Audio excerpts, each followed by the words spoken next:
Dad, what are you doing? I'm sleeping. I don't feel good. Why? You need to shoot the video because tomorrow's Friday. Tomorrow's Friday? Yeah.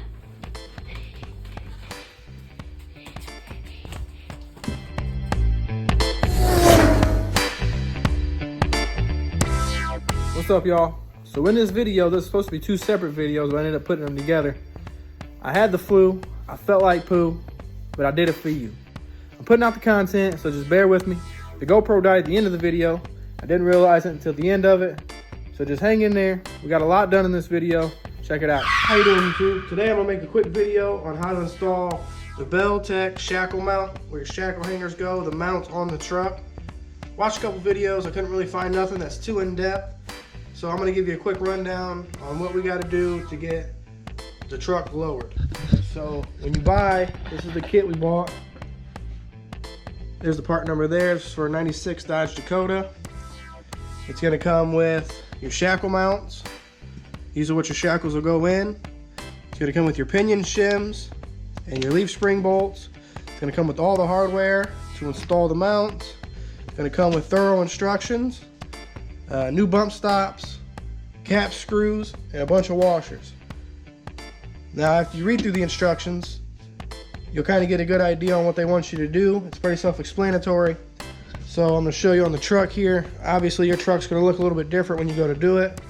I am repainting this frame, so that's why mine looks like this. So on the truck that you're gonna be doing, more than likely, you're gonna have studs that go through here. These aren't bolted on. These are the old ones that are gonna be original to the truck.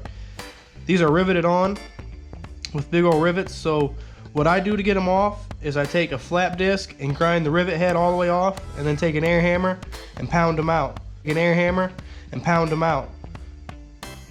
And then with that being done, you can take the mounts off.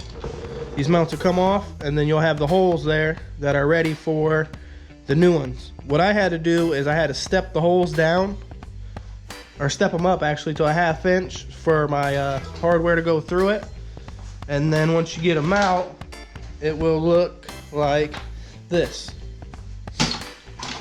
So you'll just have your holes here on each side, all 4 holes. So there'll be 8 on each side, and then you're ready to put your new shackle hangers on. Now I will say the 2 front shackle mounts will go on either side, but the rears are side specific. So only this one will go on the left side, and only this one will go on the right. They won't line up if you put them on the other side. So with that being said, let's get one installed. Comes with these bolts, bunch of washers, bunch of nuts. All you gotta do, take all these off. Seems to be a pretty decent kit. Can't complain. I mean, it's pretty self-explanatory. It comes with everything you need. The hardest part for me was getting those studs out of there, but once you get 1 or 2 done, you kind of get the hang of what you got to do from there. It's not too bad.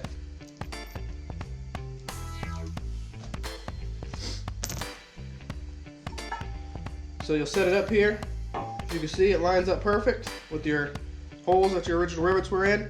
You can take a 1/2 inch bolt washer, slide it through, take a washer, put it on the back side, take a nut, get it started.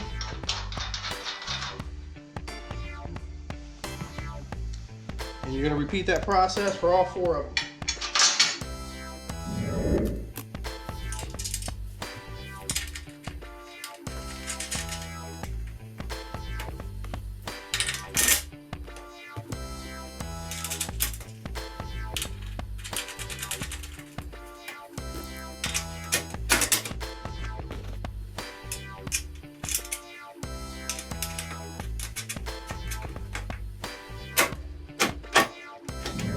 There you go.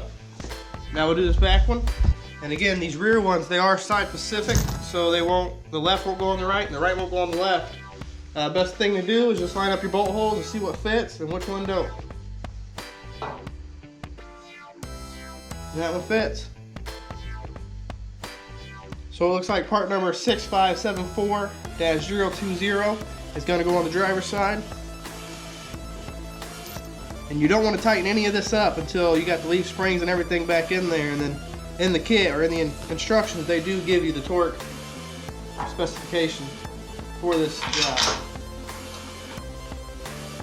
They do want you to torque them down to a certain torque.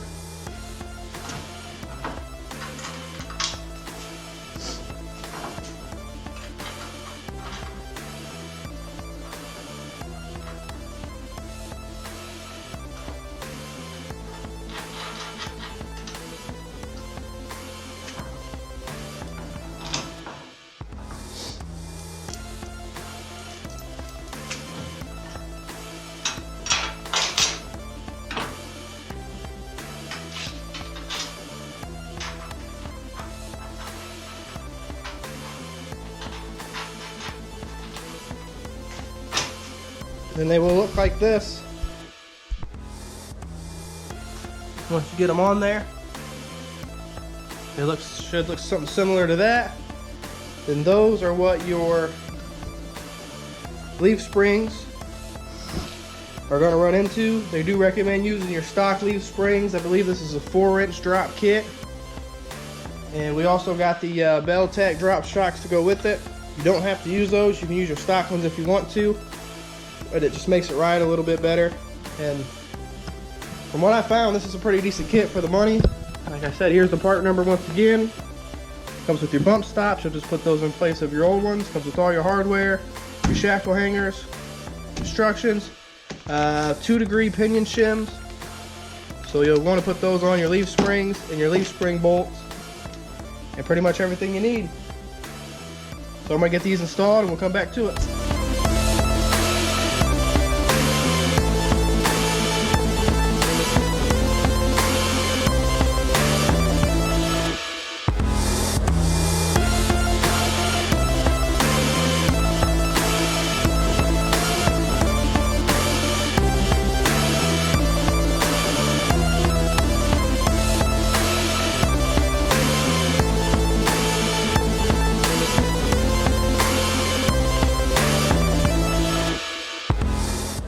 Alright, we got them all installed.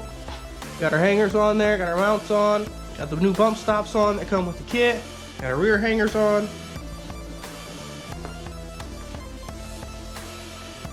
Pretty easy, pretty self-explanatory. Like I said, it won't be this much work for you. I took the frame or the rear end and everything out to paint the frame, and I'm going to be doing some more stuff to this truck. If you want to watch this truck, if you want to watch the build on this truck, you can check it out at TJ Customs on YouTube. That's TJ Customz on YouTube. We'll be having the full build of this truck going on. You don't want to tighten anything down until you get your leaf springs and the mounts themselves. And once you get those tightened down and torqued down, then you can go around and tighten all your hangers and all that good stuff and put it back on the ground. So that's what we're going to do next.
There you have it. Now you can see our frame is pretty much slammed.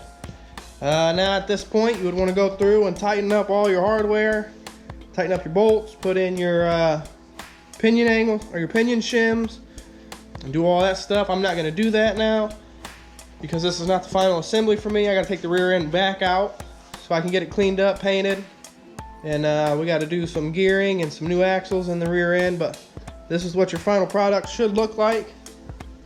And of course, obviously, you probably have a truck bed on it, but it's pretty self-explanatory. It's tearing down this rear end. We're gonna get it tore down. We're gonna get the diff fluid drained out of it because eventually we have to take the axles out. So we're just gonna do that while we're at it. We're going to be painting this rear end, painting the backing plates, getting the brake line off, all that good stuff. What I do want to show you is off camera. We got our new bumper put on. I got this from Western Chassis, and this was supposed to be a direct fit my ass.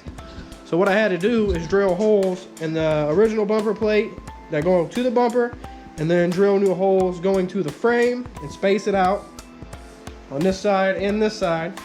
I don't mind those 1,658 washers I had to put in there to space that.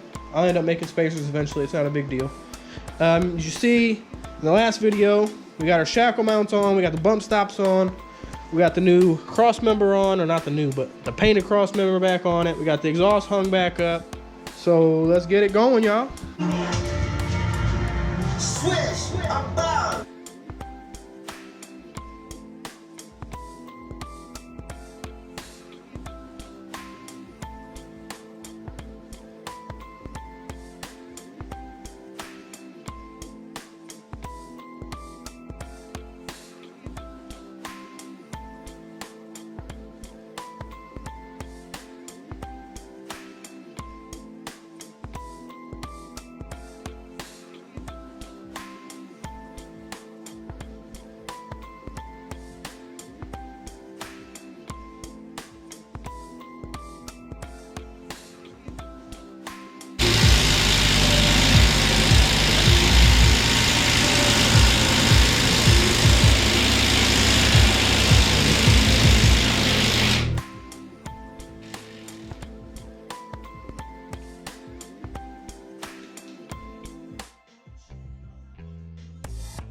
The last thing we're gonna do tonight is drain this rear diff, get the cover off of it, get it cleaned out real good. I'll get it taped up before I paint it. And we'll see what it has in store for us. I've never changed the fluid in it, so I mean, ain't no telling what it looks like.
Doesn't look too bad in there. I mean, the fluid is nasty. Smells like old Chex Mix and Lubriderm, but looks pretty good in there. Like I said, we're gonna be taking that pin out right there. We put the lockout kit in it here soon. Just gonna let this probably drain for a little bit, spray it out with brake cleaner and get it taped off, and then start cleaning up this rear diff.